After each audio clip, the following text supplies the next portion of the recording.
Hey, good morning. I'm having a lot of things popping up here, so I'm not sure what all these are. So I kind of upgraded my computer last night, but I'm not sure what all these little things are. So we'll just deal with it as they come. Today, we're kind of going to go back a ways and catch up on some of these things of rational numbers that we kind of skipped over a little bit and just kind of start filling the gaps of things that we should have learned earlier this year and closing this year. So today we're going to do multiplying and dividing of rational numbers. And rational number is basically a fraction. So do these warm-ups and then we'll talk about number 4. I'll help you with number 4 because that's kind of a little bit of what we're going to do today. But the rest of them I think you should be able to do. We've covered them. And so try number 4. Maybe you can get it. And if not, I'll help you here in a little bit. Okay, let's see how we did. First one is a rational number. If you remember, radicals is what we've been working on, and a radical expression has the radical sign. Rational means there's a fraction. Rational numbers are fractions like 3/9 or 3/8 and things like that. Okay? Hopefully you remember that when we're multiplying exponents, we have an x to the 6 times x to the second. It would be x to the 8th. We add the exponents. Some kids multiply them together. That would be something like this, that you have x to the 6th to x to the second. So when we have exponents of exponents is when we multiply them and say we x to the 12th. Okay. Over here, we learned earlier this year that you focus on the fraction part. 8/12, the coefficients. And we reduce that, and 4 goes into both of them. So 4 goes into 8 2 times, and 4 goes into 12 3 times. And then we kind of look at our b's here. And up on the top, if you remember right, we did this. And then we had 9 of them down here, 2, 3, 4, 5, 6, 7, 8, 9. We said this cancels out with these guys like a fraction of 3/3. And we had 5 left. What I like to do is I like to look at them and say, well, which one do we have more on the top or the bottom? We have more on the bottom, and so 4 of these would cancel out with 4 of those and leave me with 5. Okay. Now down here, this is where things get kind of a little wacky. You need to know how to factor some things out. And so I'm going to look for a number that goes into both 12 and 18 equally.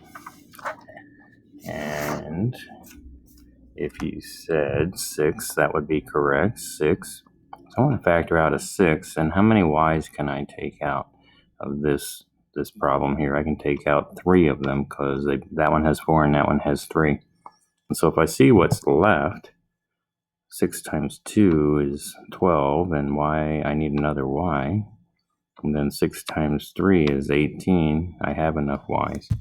Now, kind of not the greatest one for remember. What's the largest number that goes into 28 and 42? Well, you know 2 does. Okay, 7 does, but there's a larger one, right? If you're thinking 14, you would be correct. So 14 goes into 28 2 times, and 14 will go into 42 3 times. So I'm going to take a 14 out, and then I'm going to look at my y's. I can take out a y, and then kind of here's what's left. 14 times 2, I need another y, and then 14 times a negative 3, and I don't need a y. Now look what happens here. When I factor out, this guy can cancel out with this guy. And so now we just, like this problem up here on number 3, this is really our problem that we're looking at now. We can reduce 6/14 down to 3/7. 2 goes into 6 3 times, and 2 goes into 14 7 times. I got more y's on the top, so I have a y to the second. So that's what we're going to do today, except for we're going to be multiplying and dividing these guys. That's just one term right there. Okay?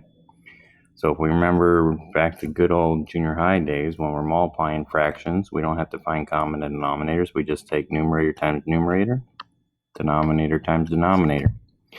And if we remember about fractions, the first fraction stays the same. We take the reciprocal of the second.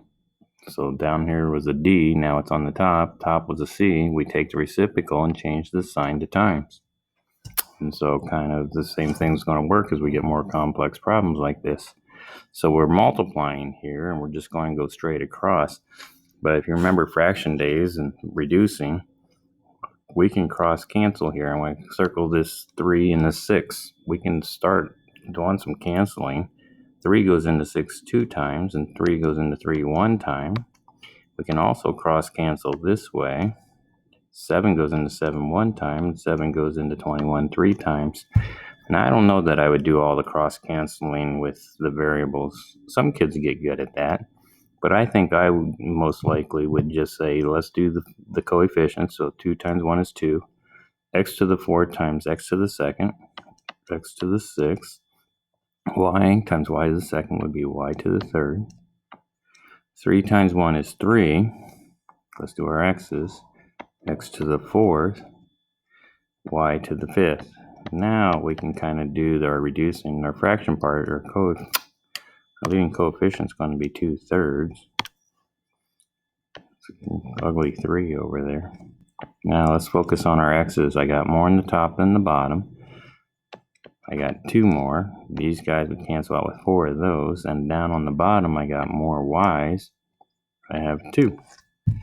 So my final answer is x to the second, y to the second, 3y to the second. Okay. Let's go over and do this one. I look for cross canceling. Doesn't look like I can. So I'm just going to go cross. 6 times 3 is 18. X times x would be x to the third. 5 times 7 is 35. Y to the 6th. Look for any reducing that I can do. Nope, 3 won't go into 35. So I believe I'm done. Okay.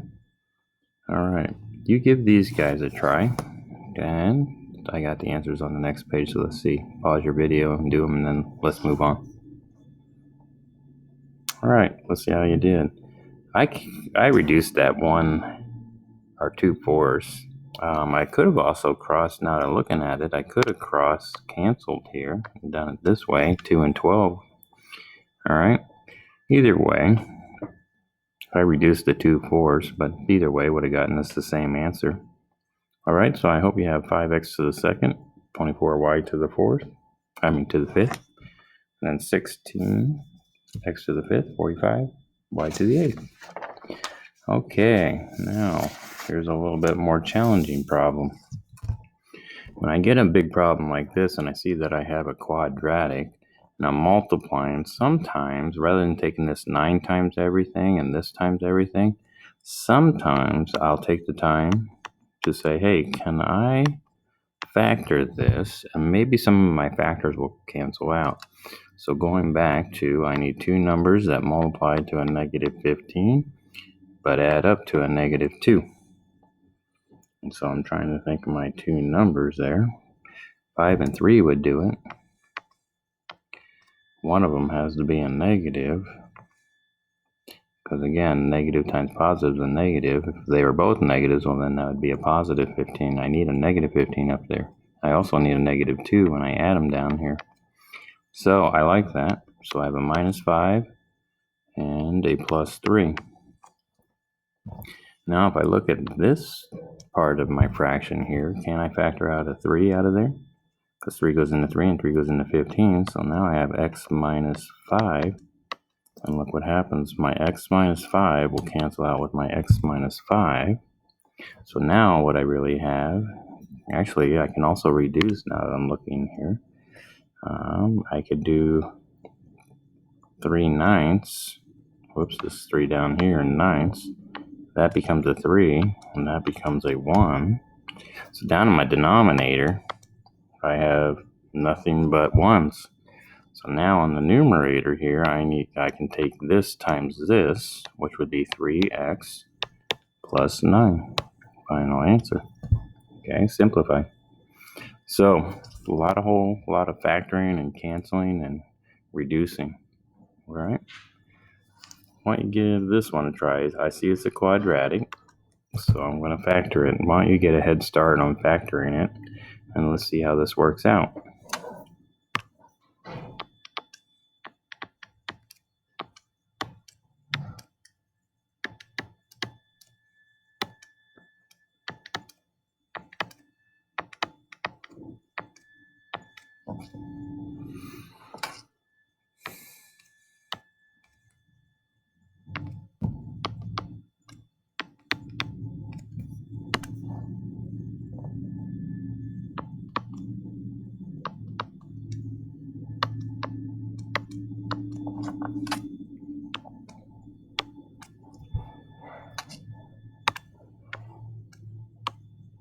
reduce this 4/16.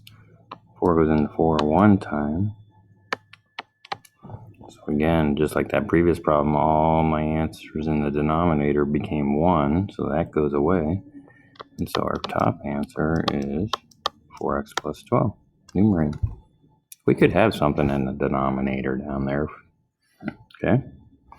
All right. A little bit more complicated. Let's see. Let's do some factoring on this guy. So let's factor out, see if we can do some factoring out. Rather than multiplying all this stuff and reducing, let's do some factoring out here. So for sure I can take out a 2. They both have an m. And they both have an n. So what's left? I need a 4m. And I need a plus 2.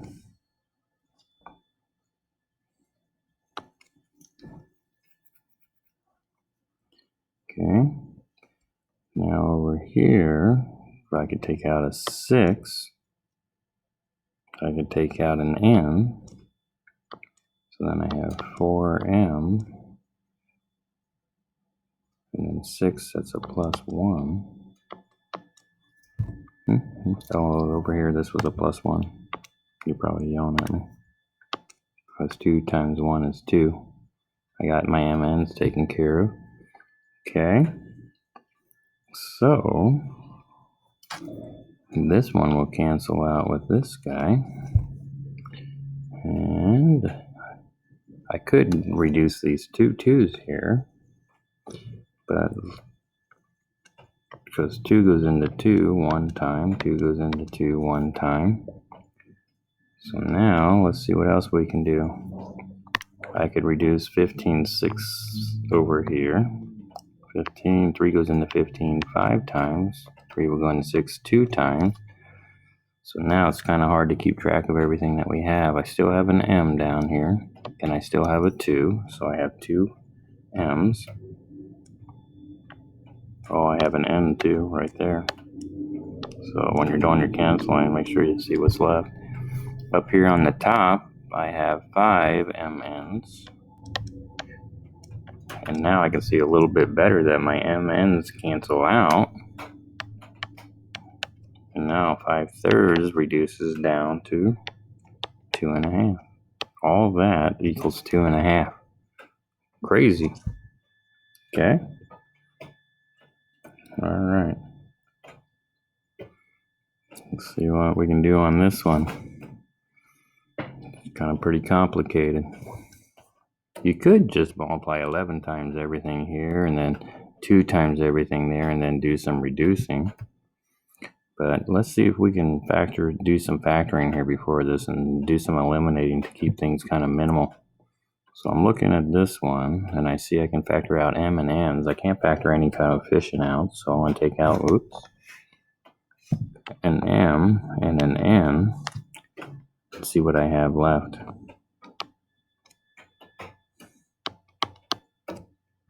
I have a 3m plus 2. 11's okay. Down here on the 24, let's see what I can factor out of 24 and 16. I can take an 8 out, and I can take an n out. So that would give me a 3m plus 2. So that guy can cancel out with that guy. I don't see any reducing I can do. 11/8 can't cross cancel. So let's just go ahead and now multiply. Now this is a little easier and see what's left. I got 11mn over 2m times 8n would be 16mn's. And look, there's our mn's cancel out again. So now we got 11/16. That can't be reduced. So again, all of that just to get down to 11/16. All right. Now, if you remember on dividing, we take the reciprocals of these guys. So before I do any cross canceling or anything, I want to take and flip these guys. So we got 5. I hate when I use a 5. T to the 4th, S T to the 4th, over 4, S to the 2nd T. And I want to change the sign to times. I want to put the 2 on the S to the 3rd, T to the 2nd on the top, and put my 15, S to the 2nd T. Now let's see if we can do some cross canceling. I want to do my 2 and my 4. That becomes a 1. That becomes a 2. I can cross cancel this way, my 5 and my 15. Now again, we could do some reducing of our T's and our S's here if you wanted to do that first, because this has more in the numerator than the denominator, so that'd give me 1 up there and it goes away. But I like to kind of, it get a little too complicated. So I want to do my coefficients. 1 times 1 is a 1, so in my numerator I have a 1. 2 times 3 is 6, so I have a 6 in the bottom. Now when I go to my variables, I got an S to the 4th, T to the 6th. Down on the bottom, I got an S to the 4th, interesting, and a T to the 2nd. So now let's go for our final answer here. I have S's, they cancel each other out, so there's no S's. I have more T's on the top than the bottom, so I have T to the 4th on the bottom, or top, and I have a 6 on the bottom. Nothing more I can do until they tell me the T value. Okay, all right. Now I see this chunk right here. Is there anything I can factor out of this one? Because I'm going to go and write it down here. I know I'm going to flip this guy here because he's really over 1, and it's a division problem, so I want to put him, but I want to see if I can just save myself some work. Can I factor out a 3 out of this? I also can take out an R, so then I'm left with an 3R. 3 times 3 is 9 squared minus 4. So now when I come down here to write, I want to write 3R minus 4 over 27 times, I want to put the 1 on the top, the 3R minus 4 on the bottom. And look, these guys can cross cancel. And now I got 3R times 1, which will be 3R, and 27 on the bottom. The 3 27s can reduce down to R. 3 goes into 3 one time. 3 goes into 7. 27 9 times. Okay? All right. Why don't you give this one a shot?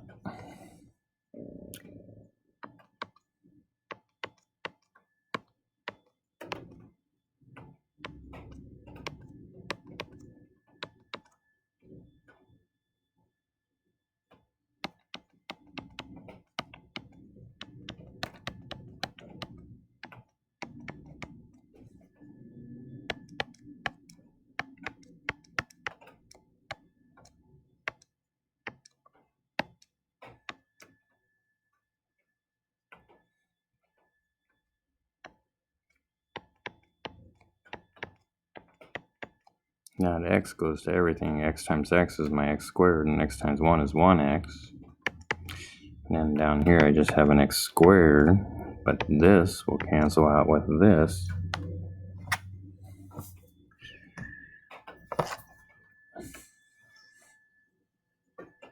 And so it looks like, you know what? I can't, because that's not a factor. Now that I'm thinking about it, let's look at this again. X squared plus 1x is, my x squared is down here. That x squared is underneath that whole thing. So if I factored this out, I could do an x, and I would say x plus 1, because now they're factors. And down here on the bottom, I could say x times x.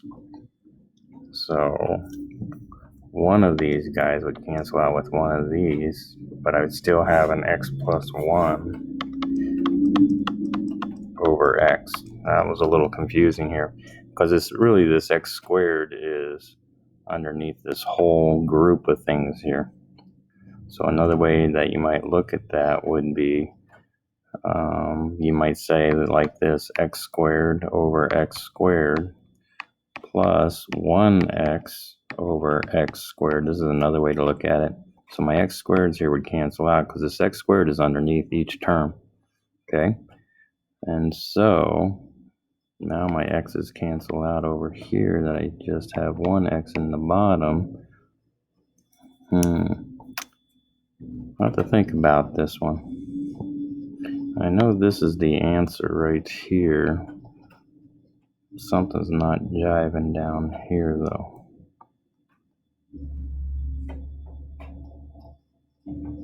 Oh, I know, because this goes into this one time. But yeah, but it cancels out.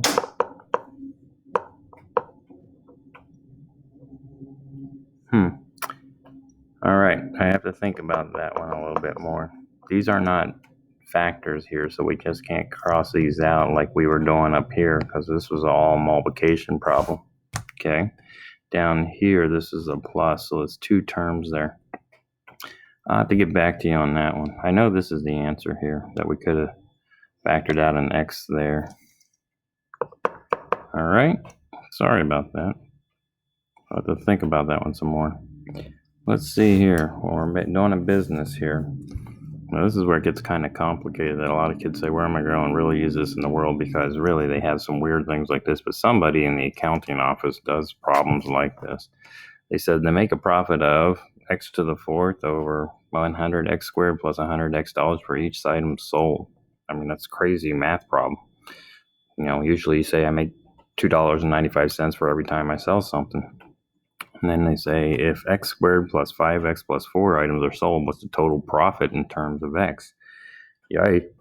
So let's go with this one. X to the fourth over 100 x squared plus 100x. And usually when we multiply, we do multiplication for profit. So they said let's put x squared plus 5x plus 4. So in other words, if I was making a profit of $5 on each one and I sold 10 of them, I would take 5 times 10.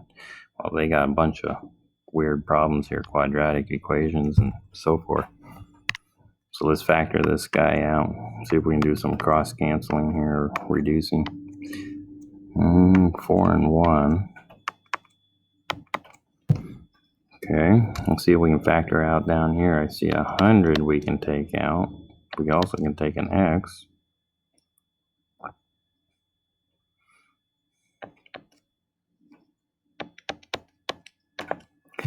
So we can cross off our x plus 1, or x plus 1. Okay, so now I got 4x times that. Let's see here if I can do something else.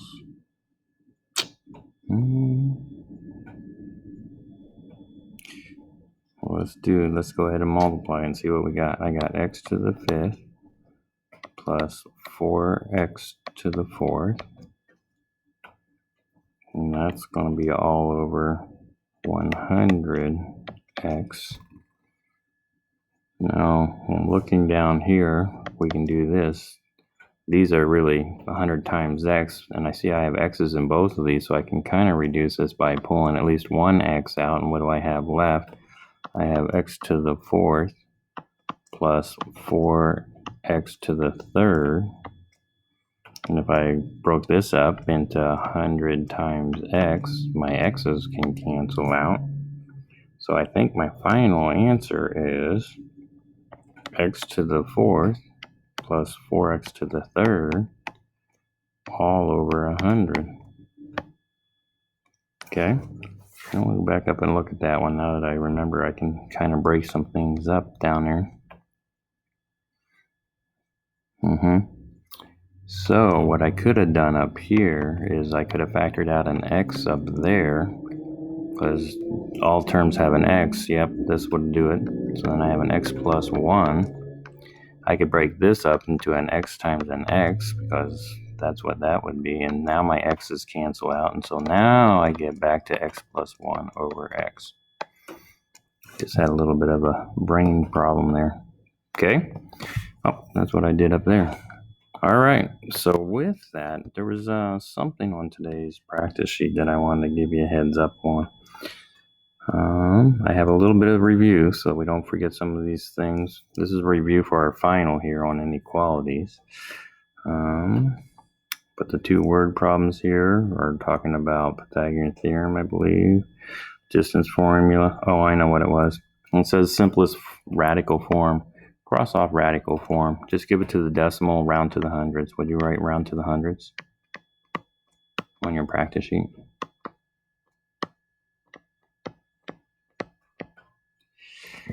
All right. So that's that. Tomorrow we'll do a little bit more practice with these, and then Friday's the test. I don't believe these kind of problems are on the test. I think they're going to be on next week's quiz because I want to make sure that we have it. We'll see. Somebody else is making our test for us this week. All right. Okay. There we go then. Have a good day.